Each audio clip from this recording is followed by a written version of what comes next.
दोस्तों, कुछ ही दिन बचे हुए हैं दीपावली के त्योहार। तो आखिर दीपावली और धनतेरस में क्या खरीद करके लाना चाहिए जिससे हमारी अध्यात्म उन्नति हो, हमारी खाली झोली भर जाए, अर्थात हमारी जो दिनहीनता है वह दूर होकर के हमारी गरीबी मिटते हुए हम नजदीक से अपनी अमीरी को देखें और हम धन वैभव से परिपूर्ण बने रहे।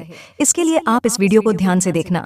मेरे साथियों, दीपावली का त्योहार 5 पर्वों का अनूठा त्योहार माना जाता है। इसमें धनतेरस, नरक चतुर्दशी, दिवाली, गोवर्धन पूजा और यम द्वितीया मनाई जाती है। इसी यम द्वितीय को भाई दूज के नाम से भी जानते हैं। तो दिवाली की रात्रि में कई प्रकार की आप सभी दर्शकों को जरूर पता होगा, तंत्र मंत्र से मां लक्ष्मी की हम पूजा अर्चना करते हैं। इसके बारे में मैं एक वीडियो भी बना दूंगा। आप जो है इससे सुख समृद्धि और धन लाभ की कामना कर सकते हैं। लेकिन कुछ ऐसी सामग्री है जिसे आप अपने घर में खरीद करके लाते हैं तो यह आपके घर में अन्न धन एवं सुख समृद्धि की बढ़ोतरी करते हैं, और हो सके तो इसे तेरस के दिन खरीदना चाहिए। दोस्तों, माता लक्ष्मी का पूजन पर्व दीपावली के 2 दिन पहले धनतेरस का त्योहार मनाया जाता है। इसे धनवंतरी त्रयोदशी भी कहते हैं, और इस दिन जो वैद्य धनवंतरी है कुबेर जी महाराज, हम इनकी पूजा अर्चना करते हैं। जो धनवंतरी है इन्हें वैद्य कहा जाता है। लेकिन अब इन्हें वैद्य क्यों कहा जाता है? क्योंकि समुद्र मंथन से अमृत को लेकर के धनवंतरी ही उत्पन्न हुए थे, और जितने भी देवताओं को रोग होते हैं, देवताओं को जितनी भी परेशानियां होती हैं, बीमारियां होती हैं, उन सबको ठीक करने वाले धनवंतरी महाराज कहे गए हैं। तो इस दिन कुबेर जी महाराज, माता लक्ष्मी, इन सबको खुश करने के लिए सोने या चांदी से बने हुए बर्तन खरीद सकते हैं। इसे बहुत ही शुभ माना जाता है।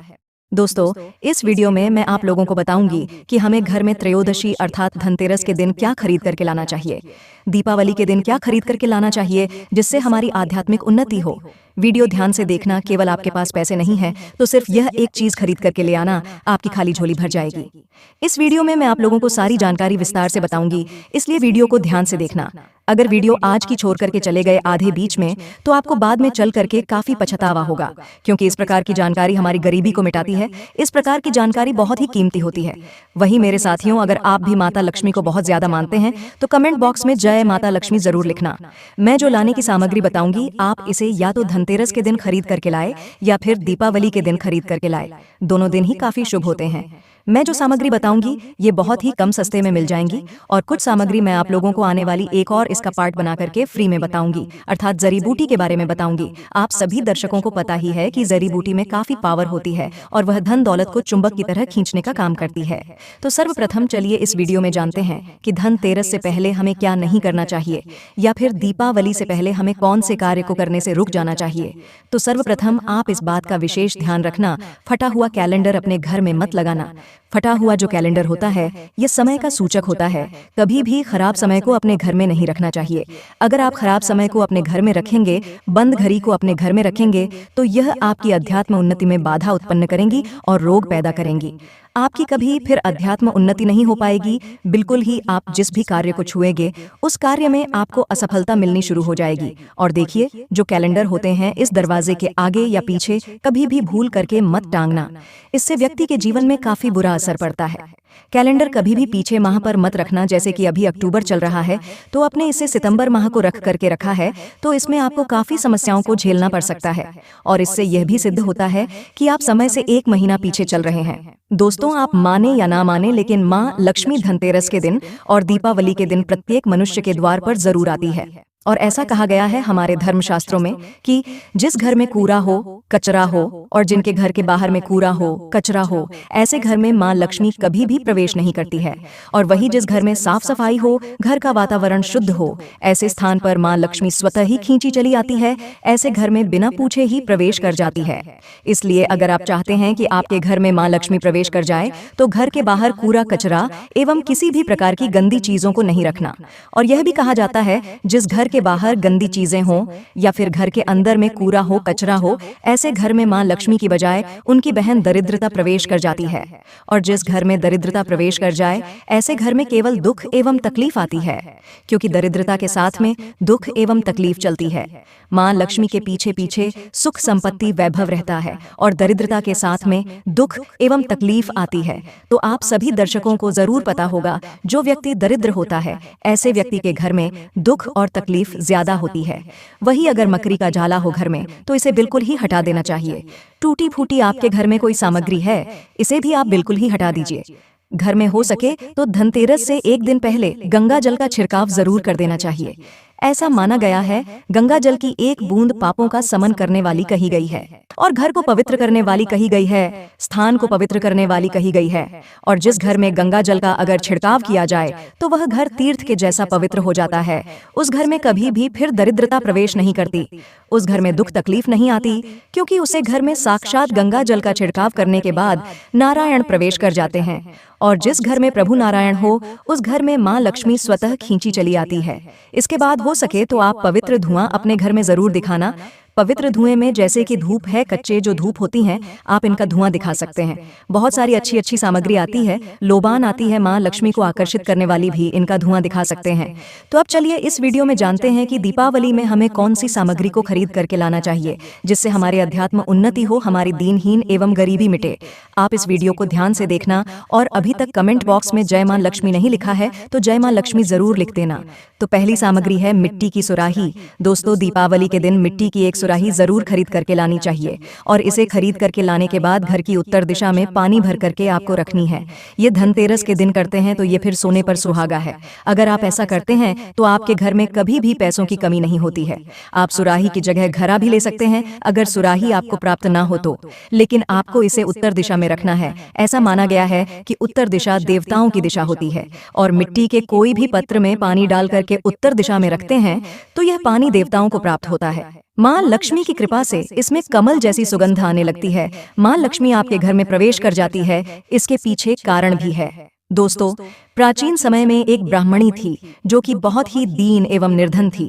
किसी गुरु ने बताया कि मिट्टी की सुराही आप उत्तर दिशा में अपने घर में रखना शुरू कर दें और यह उपाय किए कुछ दिनों के बाद उनकी गरीबी मिट गई, निर्धनता समाप्त हो गई। कहा जाता है कि जिस घर में मिट्टी की सुराही रखी जाए उस घर में कभी भी दुख एवं तकलीफ नहीं आती है।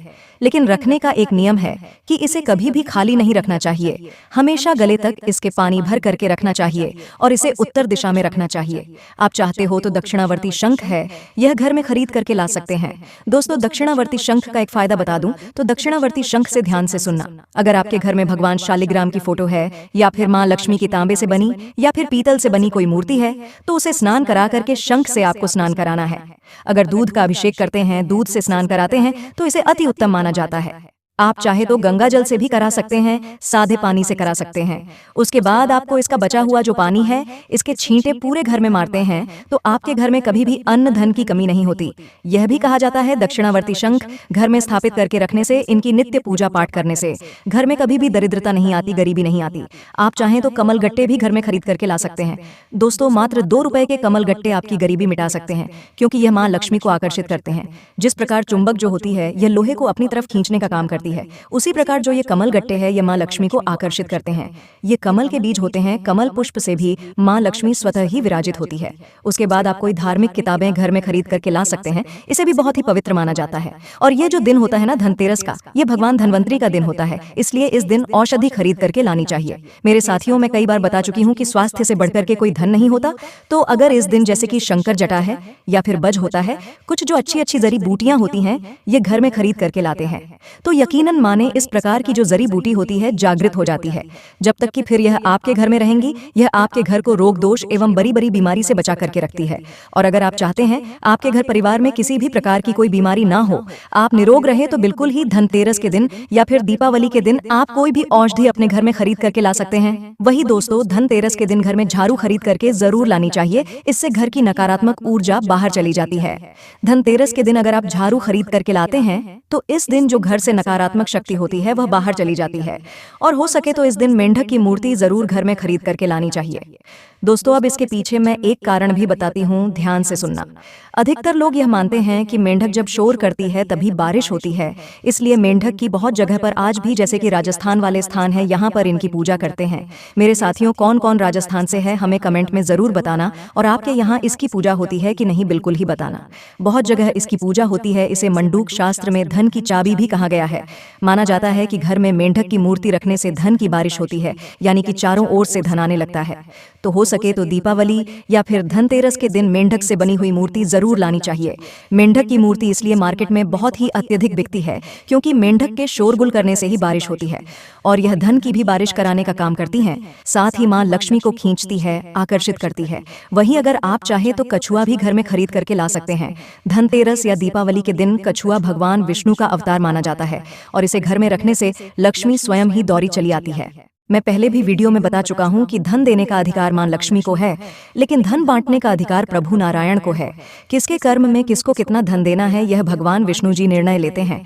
क्योंकि कछुआ भगवान विष्णु का कश्यप अवतार है, तो इसलिए कछुआ को भगवान विष्णु जी का स्वरूप माना जाता है।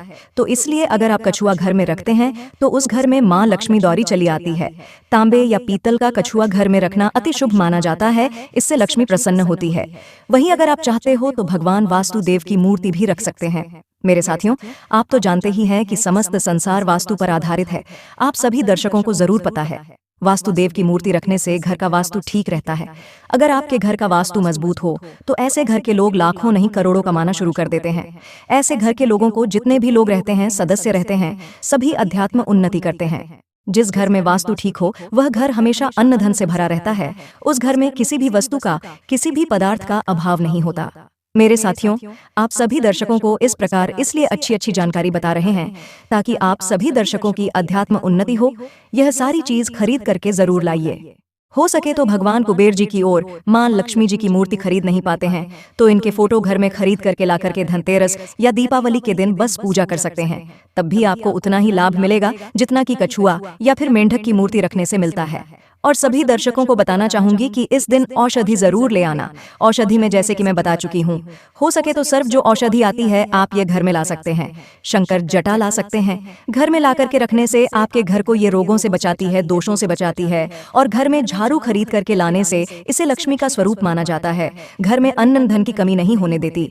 तो मेरे साथियों, आशा करती हूँ कि यह छोटी सी जानकारी आपके जीवन में कल्याणकारी साबित जरूर होंगी, मंगलमय साबित जरूर होंगी। तो मेरे साथियों, ये जानकारी आपको कैसी लगी हमें कमेंट सेक्शन में जरूर बताना और इस जानकारी को अपने तक सीमित मत रखना। और कमेंट बॉक्स में अभी तक जय माता लक्ष्मी नहीं लिखा है तो जय माता लक्ष्मी अभी लिख दीजिए। साथ ही वीडियो को लाइक करके चैनल को सब्सक्राइब जरूर कर लेना। हम फिर हैं आपसे एक ऐसी ही ज्ञानवर्धक वीडियो के साथ। तब तक के लिए धन्यवाद।